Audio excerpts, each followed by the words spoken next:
মানুষ বেশি চিন্তা করে তার পরিবারের জন্য, বেশি ভাবে তার আপনজনদের জন্য, কিন্তু দিন শেষে সেই পরিবারের কাছ থেকে মানুষ বেশি কষ্ট পায়।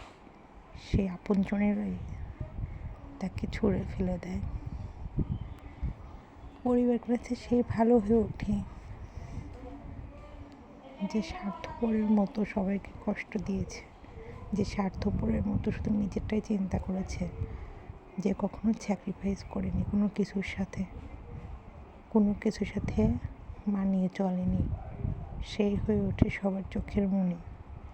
আর যে সব কিছু বিসর্জন দিয়ে পরিবারের জন্য স্যাক্রিফাইস করে, দিন শেষে সেই সবার কাছে অপরাধী হয়ে ওঠে। সে কখনো কারো মন পায় না, কেউ সেটা বুঝতেও চায় না। যে বেশি ভাবে, যে বেশি করে, তাকে সবাই অপরাধী বানিয়ে দেয়। তার কথা আর কাজের কোনো মূল্যই থাকে না।